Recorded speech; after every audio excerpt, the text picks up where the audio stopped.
Ruhun awoke on the cool stone floor of the cave, the echoes of his dream still lingering in his mind. A thunderous voice had spoken of a colossal city, its golden domes and towering stone columns stretching toward an endless horizon. But what stood out the most was the black tower at its center. It had called to him. "Come," it had whispered, his heart pounded. The outside world was dangerous, he knew this. The elders had spoken of the great collapse, of how the land beyond the caves had been cursed, of how even the sky had turned against humankind.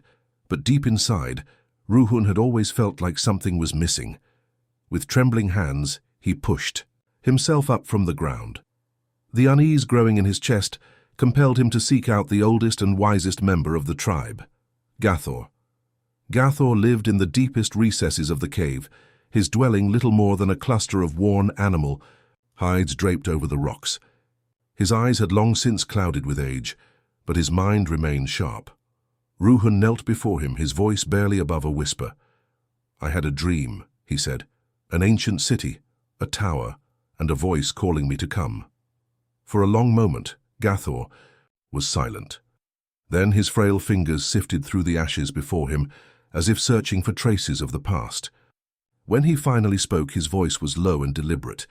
"This is a summons, child," he said. "Every generation, one among us dreams this dream. If they follow it, the world may change, but most are afraid. They stay, and the dream abandons them. I do not know what you will choose, but if you go, there may be no turning back." A chill ran down Ruhun's spine, a path of no return. Yet there was something else. "The city, is it real?" he asked, barely breathing the words. Gathor lowered his head. "I do not know. No one does. But do not think this is the first time this dream has come." He paused, then reached for a small medallion carved from bone. A strange symbol was etched into its surface, one that no one in the tribe had ever used. "Take this. Perhaps one day it will open a door for you." Ruhun took the medallion, feeling a faint warmth radiate from it. Something inside him stirred. Gathor's gaze clouded over as he spoke once more. "If you decide to leave, think carefully about how you will begin your journey. The outside world is merciless. The moment you step beyond this cave, you will have no way of knowing what awaits you." Ruhun left Gathor's chamber, his mind heavy with thought. To walk out into the unknown unprepared would be madness. The elders had spent their lives warning of the horrors beyond the cave. Instead, he needed to find help.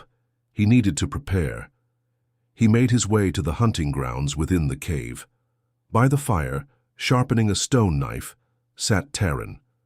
Taran was tall, sharp-eyed, and experienced.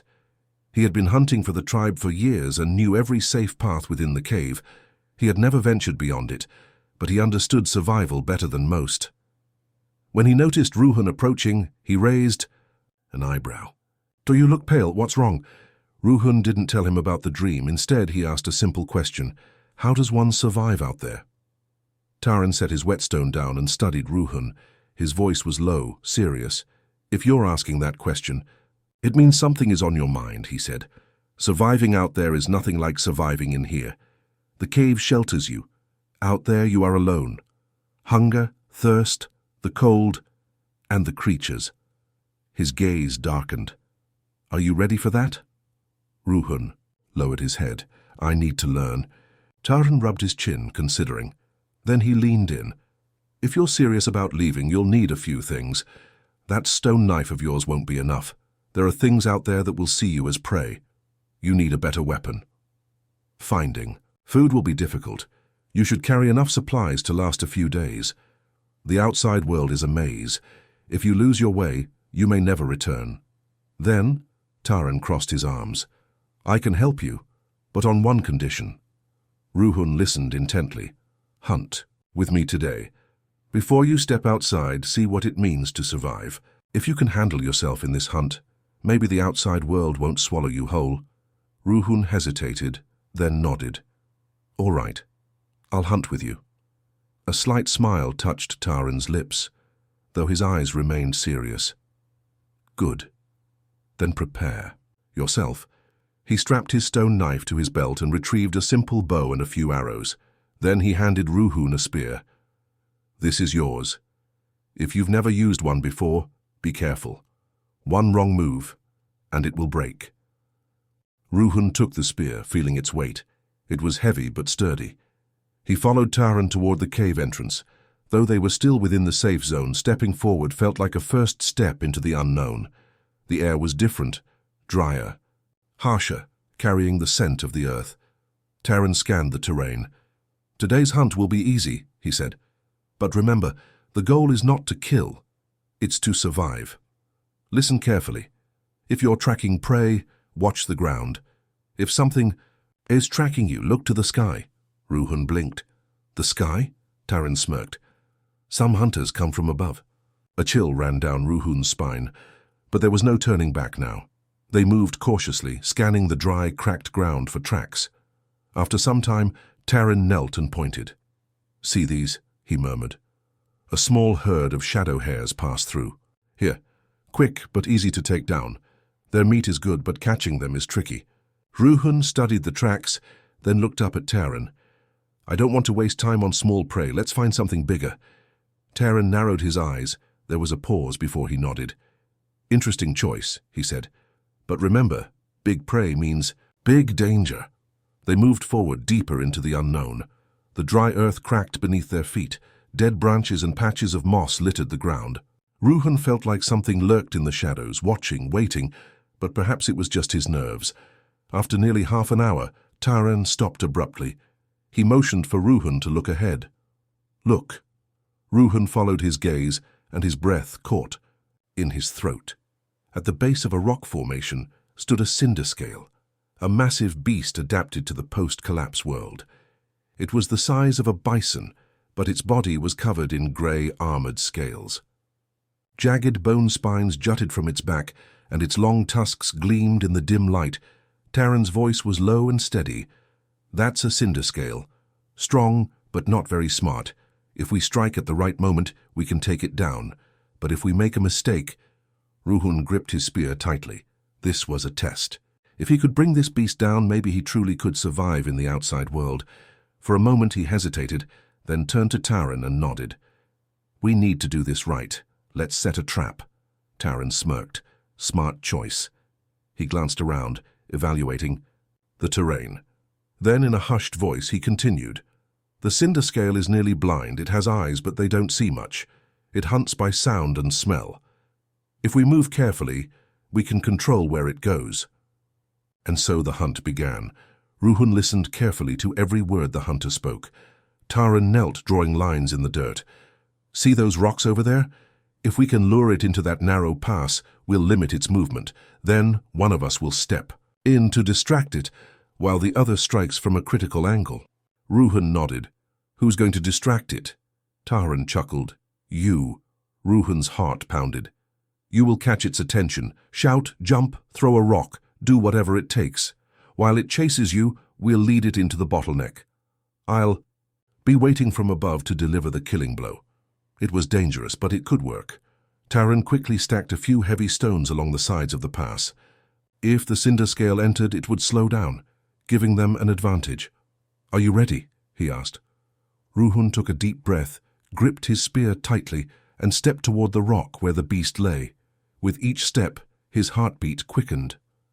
The cinder scale remained still, but its muscles were tense. It sensed something. Then Ruhun took a deep breath and let out a loud, piercing scream. The beast immediately turned its head, its crimson eyes locking onto him. With a deep, guttural growl, it lunged forward. Ruhun ran, kicking up dust and pebbles as he darted toward the narrow passage. The creature followed, its massive claws digging into the ground, sending tremors through the earth. Behind him, Taran's voice rang out. "Lead it toward the pass." Closer. Just a few more steps. Finally, as the cinder scale charged into the passage, Taran pushed a large stone from above. It tumbled down, crashing in front of the beast and slowing its movement. Ruhun leaped to the side, gripping his spear tightly. From above, Taran sprang down, driving his own spear deep into the creature's exposed neck. The beast let out a deafening cry, its body convulsing before it collapsed onto the ground. Silence followed. Ruhun stood, panting, his hands trembling, but he was alive, and this was his first true hunt. Taran turned to him, a small smile on his face. "Now, The real hunt begins. The massive cinder scale lay motionless. Ruhun, still catching his breath, felt a new emotion rise in him. Not fear, but triumph. He had survived. And this wasn't just any hunt. It was proof that he could. Taran knelt beside the carcass, pulling out his knife.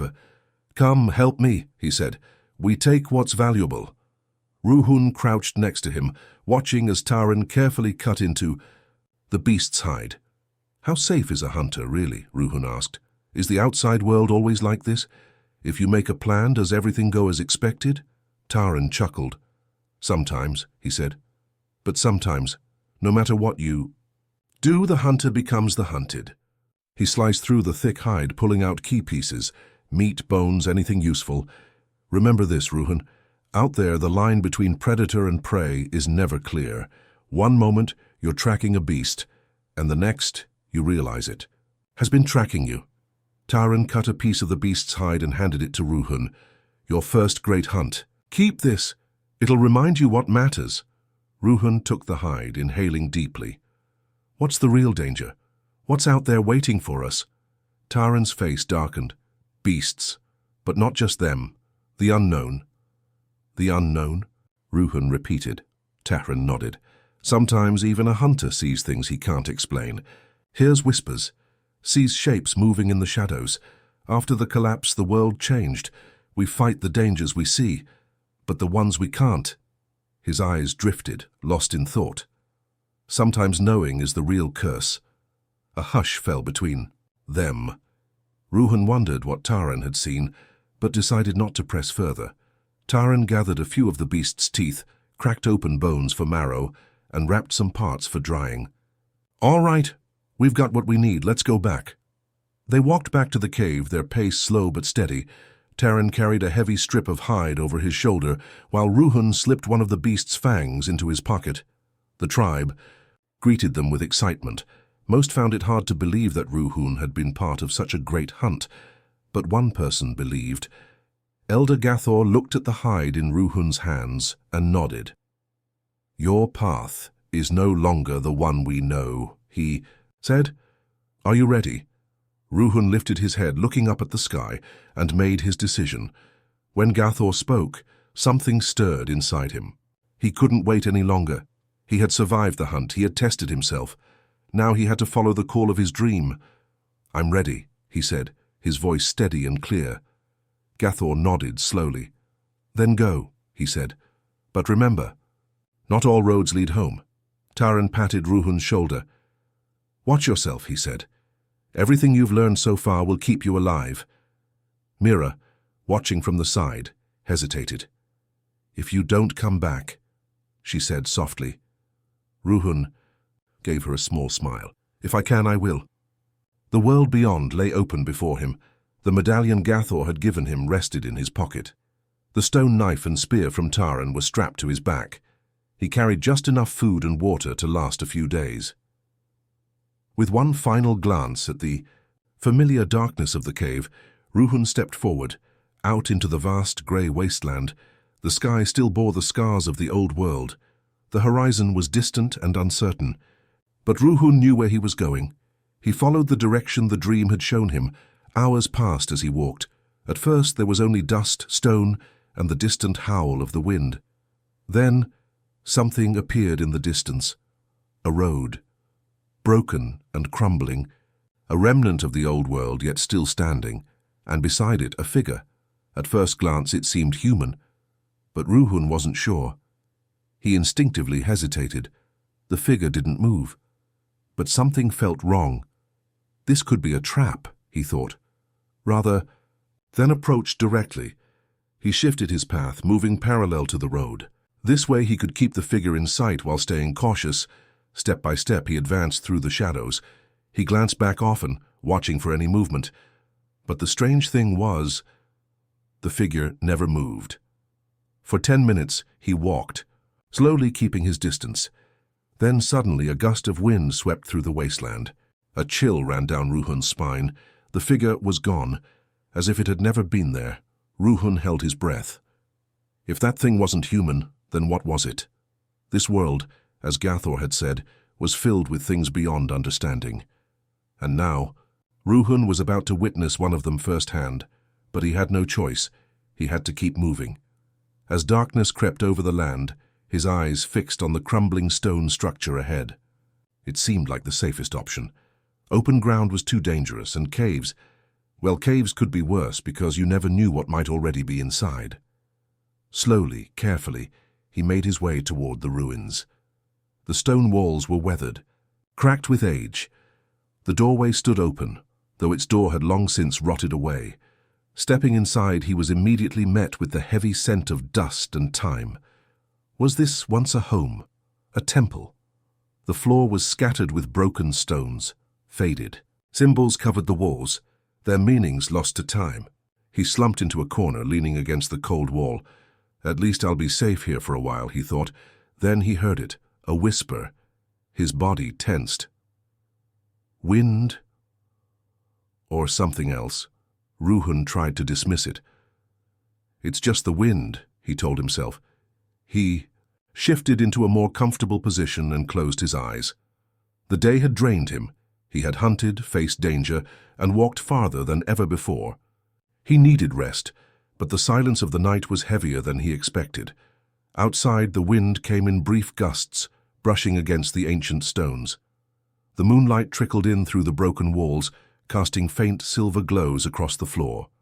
He tried to let sleep take him, but his mind refused to rest. His own breathing was the only sound he could hear, too quiet, as if the world itself was holding its breath. His body teetered on the edge of sleep. His mind drifted, heavy with exhaustion. His eyelids falling shut when the whisper returned. This time it was clearer, closer. You shouldn't sleep here.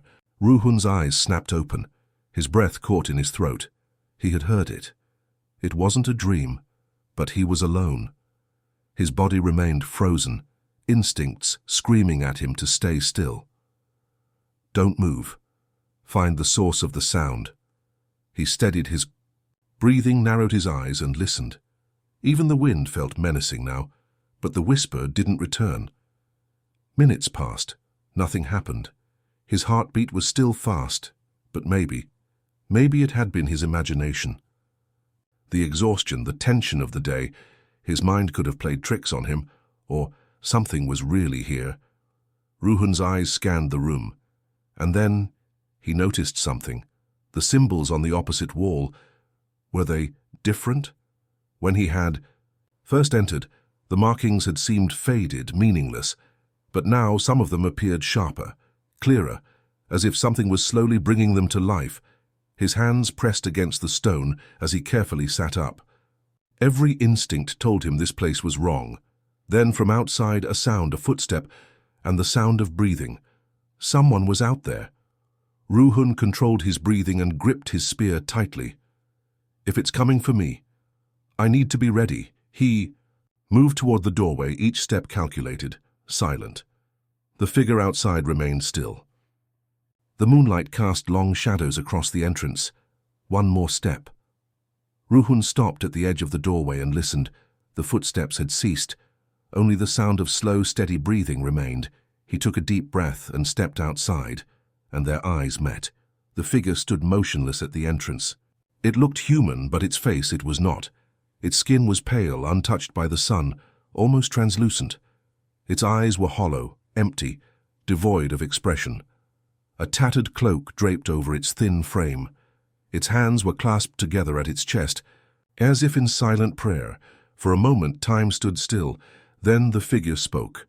"Why have you called me?" Ruhun's blood ran cold. I didn't call anyone." But his lips refused to move.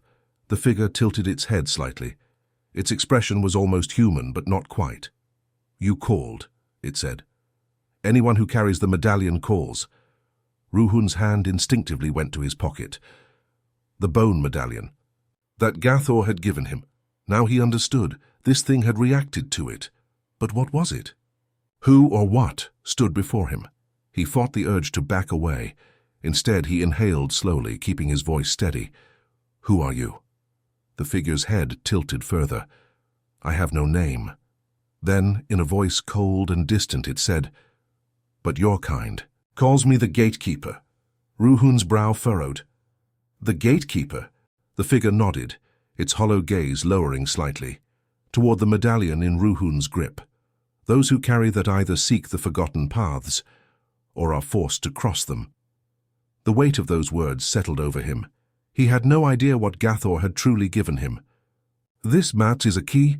The gatekeeper's stare remained unblinking. It is a choice, Ruhun swallowed. And what happens if I use it? A pause. Then the figure's lips curled into the faintest suggestion of a smile. If you do not know, you are not ready to learn. A cold wind stirred around them. The gatekeeper's gaze bore into him, watching, waiting. Ruhun's fingers tightened around the medallion. Every instinct told him to walk away, to turn back. But something deeper called him forward, something older than fear. Finally he took a breath and extended the medallion toward the figure. The gatekeeper slowly reached out, its fingers wrapping around the bone charm, and in that moment the world shifted. The ruins around them groaned as an unseen force stirred. The wind's direction changed, whispering with something more than just air. Above them, the moonlight dimmed. The sky, once silver-gray, darkened to an ashen black. A tremor passed through Ruhun's chest, a deep primal warning, yet he did not step back. The gatekeeper closed its fingers around the medallion. Then the path opens, and behind him, where only stone had stood before, a doorway appeared, a passage, ancient and untouched by time, a gate to something beyond.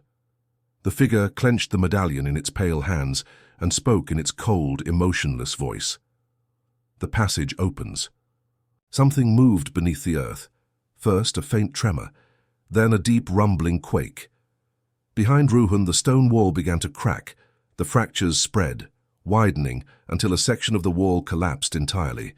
But beyond the rubble, there was not just ruins, there was a tunnel, a deep, endless void of darkness.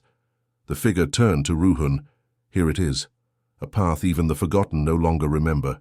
It belongs to you now. Ruhun stared into the tunnel's depths. No light, no sound, just an endless beckoning void. The figure took a step back and spoke one final time. Enter or never return. Ruhun's fists clenched. This was it, a threshold. He looked into the tunnel's abyss. Every instinct told him to turn back. Yet something called to him. This was not just a passage, this was his fate. Taking a deep breath, he tightened his grip on his spear and stepped forward. The moment his foot touched the tunnel floor, everything changed. The entrance behind him shrank. The stones shifted. The air grew cold and a strange invisible veil seemed to fall over the opening.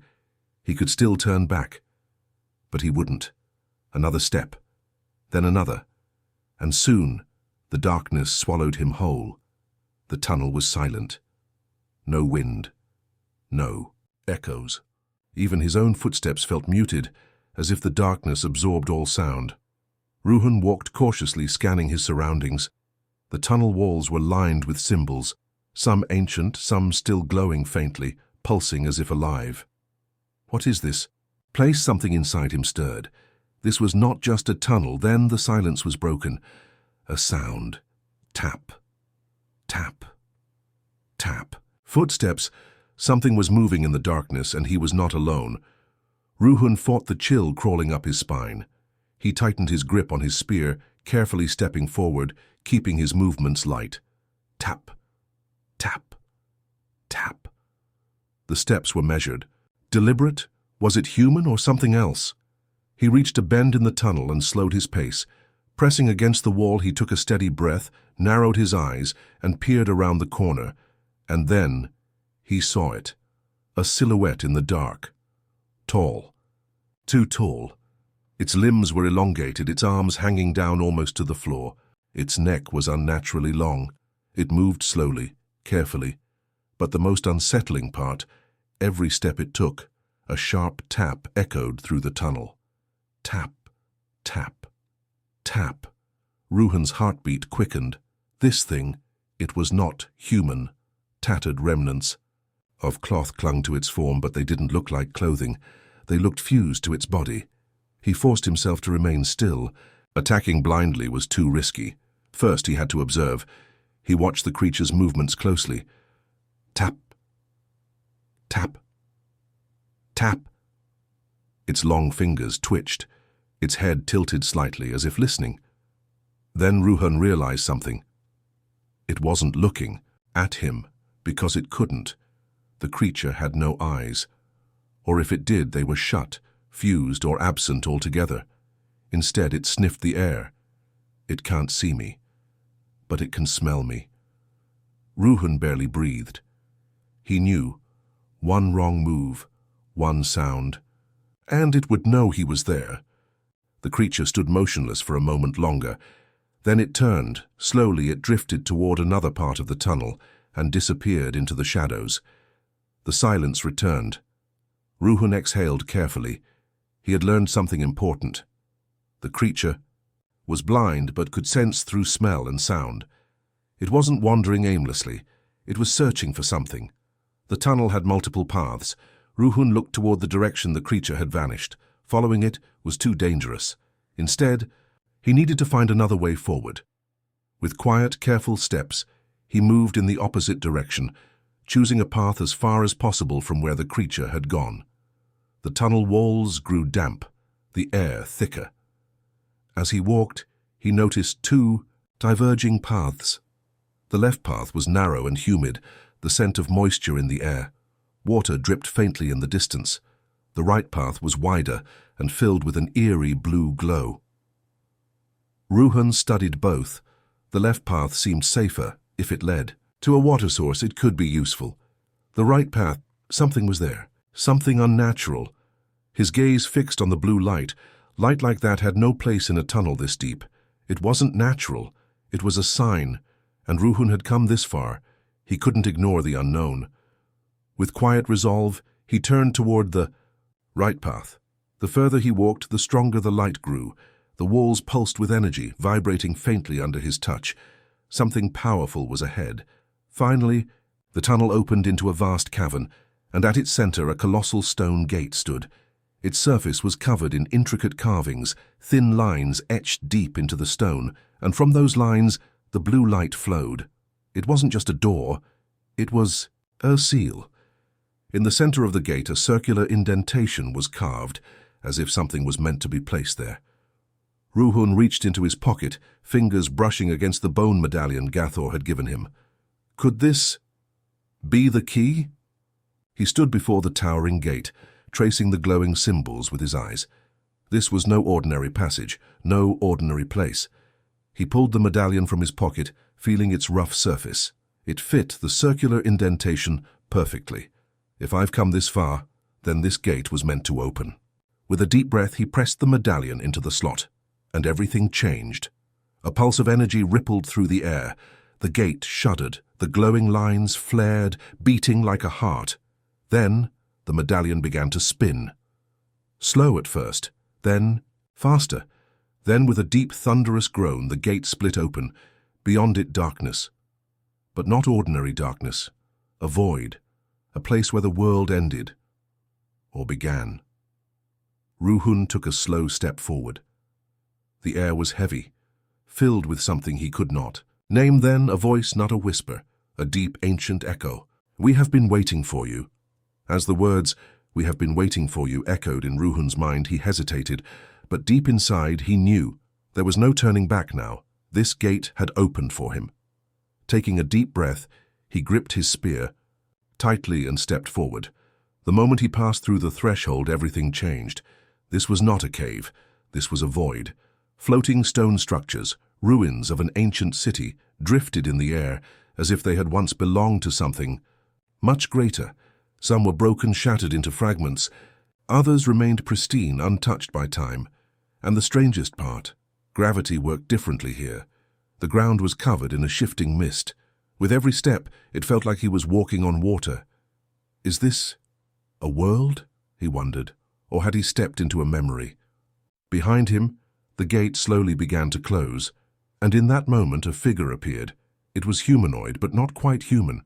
Its tall, slender form was surrounded by a faint, luminescent aura. Its face was indistinct, yet it had eyes. And those eyes were looking directly at him. "At last! Someone has arrived." Ruhun's heart pounded. "Who are you?" he asked, forcing his voice to stay steady. The figure tilted its head slightly. I am Sad, the last keeper of forgotten time. Then its gaze deepened. And you, Ruhun, do you belong here now? A shiver ran through Ruhun. This being was not human, yet it did not seem hostile. Who are you? He asked again, this time with more certainty. The keeper lifted its head slightly. The glow around its form pulsed faintly. I was once the guardian of the gates, it said, but time has changed, and now there is no one left to wait for. Ruhun frowned. Where am I? What is this place? The keeper raised its right hand, fingers brushing against the empty air. Reality shuddered. A ripple spread through the void, and suddenly the mist lifted. Ruhun's eyes widened. A city stood before him, but it was not ruined. It was preserved in time. Massive buildings, towering stone roads, all engraved with ancient symbols. The structures were intact, the streets pristine. It was as if the city had been abandoned yesterday, yet there was no one here, and in the heart of it all, a black tower, stretching toward the heavens. Ruhun's breath caught in his throat. This was the city from his dream. The keeper spoke again. This is the city beyond time. Once it was built by those who wished to escape the limits of the world.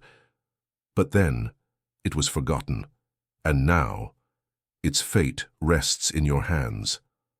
Ruhun turned to the keeper. Why me? He asked. The keeper's eyes bore into his. Because you are the one who opened the gate. Ruhun's mind raced. What had happened to this place? Why was it abandoned?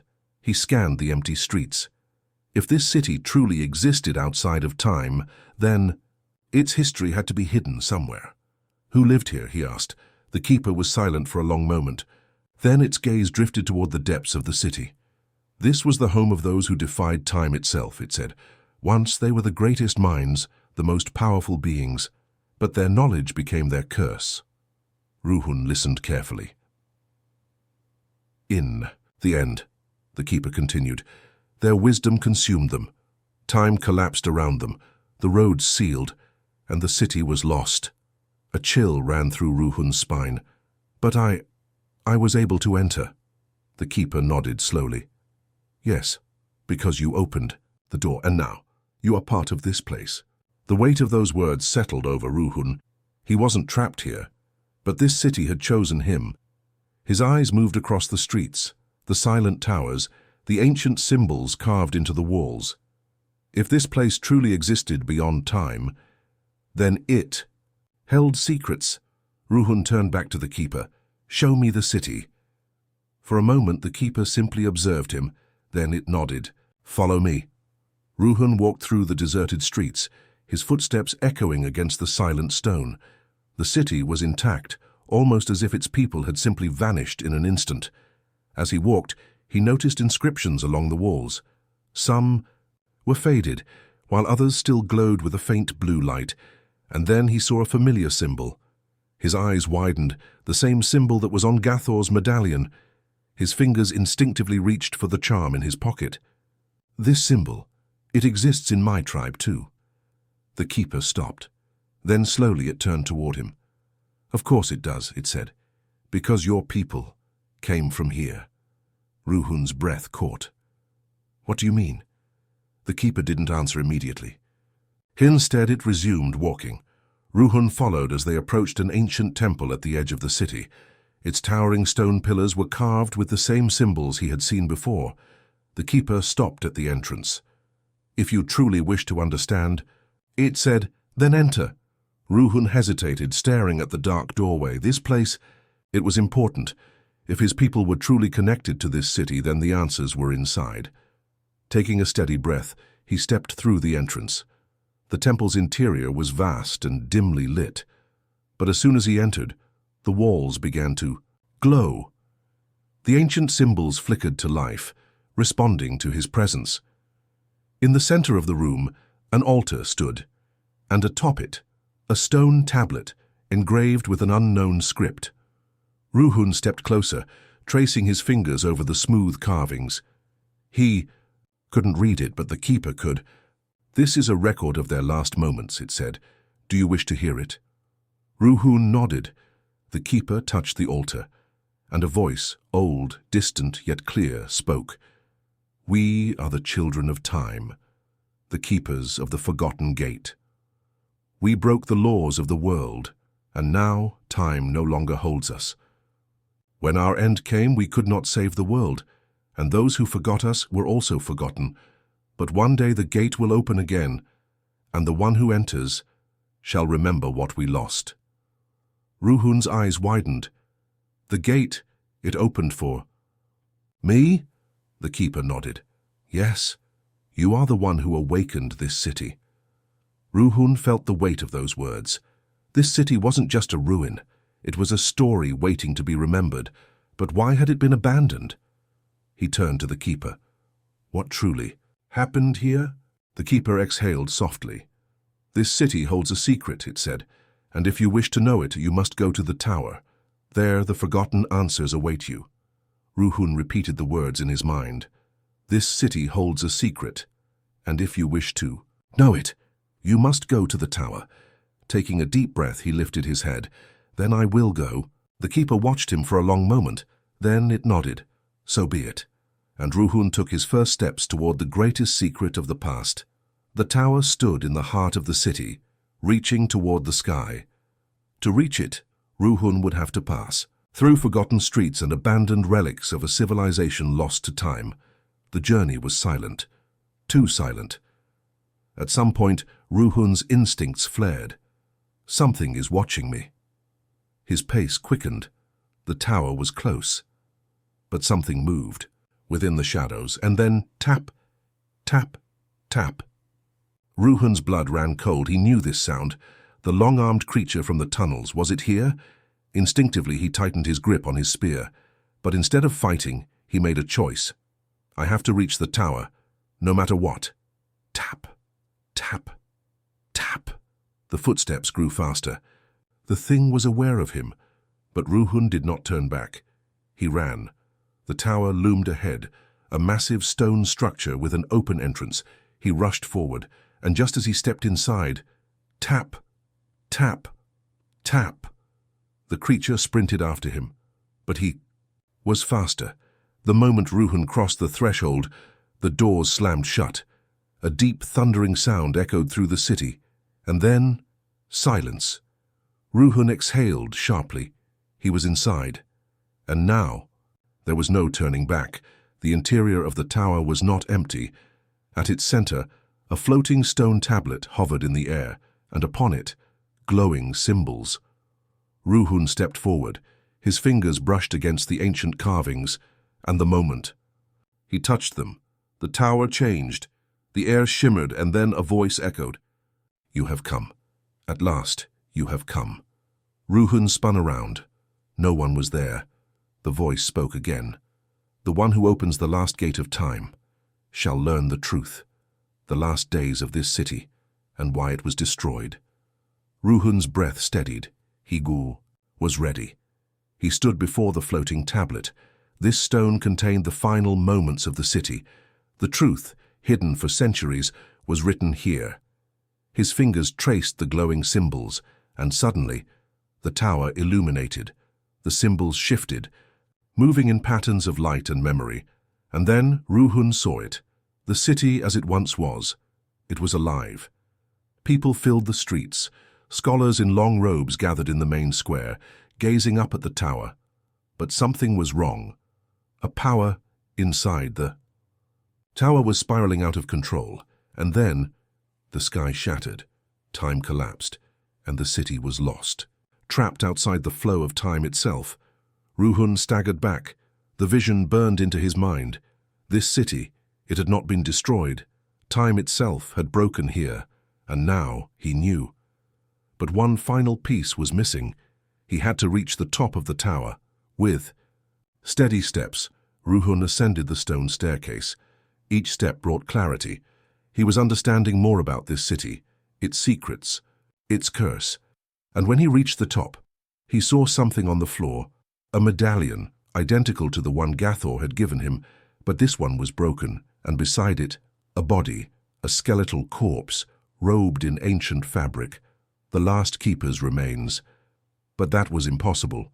The keeper was outside. He had guided him here. How could he be here and out there?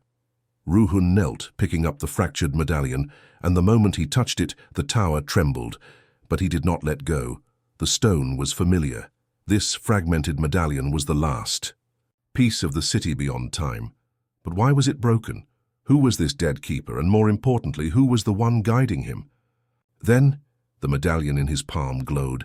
A soft blue light pulsed from its core. And then, a vision. Ruhun's mind shifted. He saw the past. At the top of the tower, a man stood, draped in long robes, holding two medallions. One was whole, just like the one in Ruhun's pocket. The other, the broken one, he now held. The man looked to the sky, and in one desperate motion, he shattered the medallion, and the city was cut off from time. Ruhun's eyes snapped open, his fingers clenched around the broken stone. Now, he understood. This city had once faced a disaster, and one man, the last keeper, had made a choice. By breaking the medallion, he sealed the city outside time to prevent its destruction. But he had died, and something else had taken his place. Ruhun's heart pounded.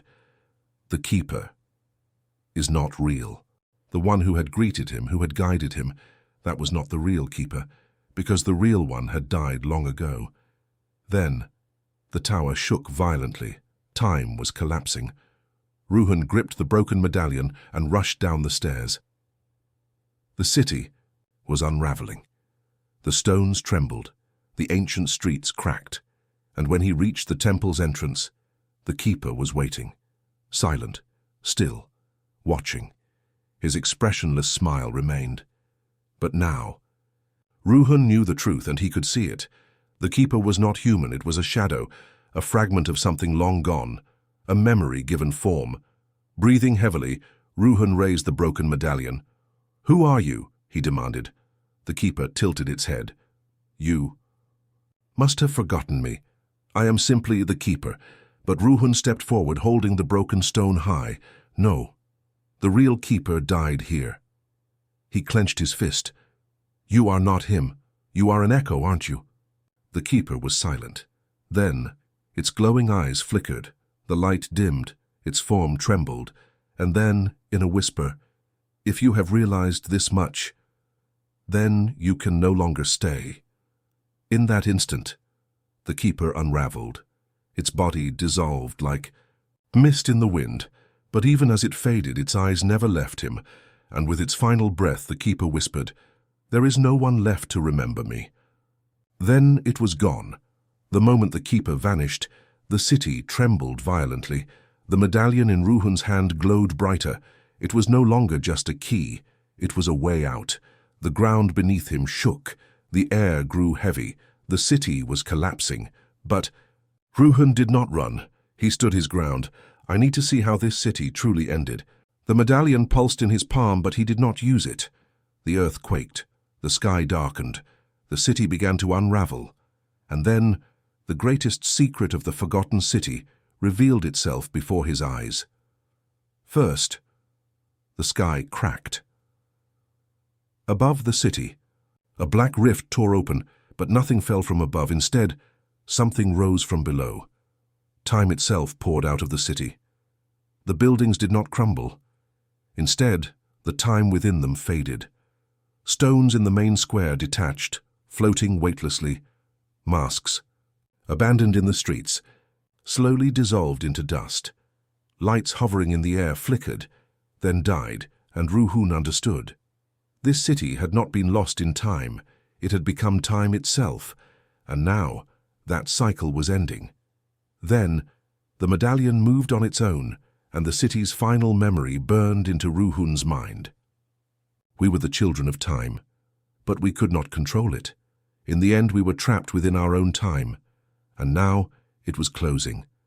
The great collapse arrived. The city fell into silence. For one moment, everything froze. Then, it all faded into shadows and vanished.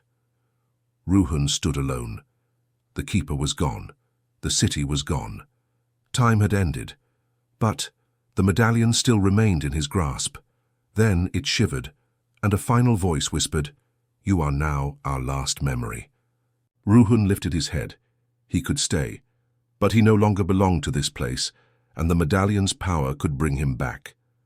He took one last breath. Then, he clenched the medallion in his palm.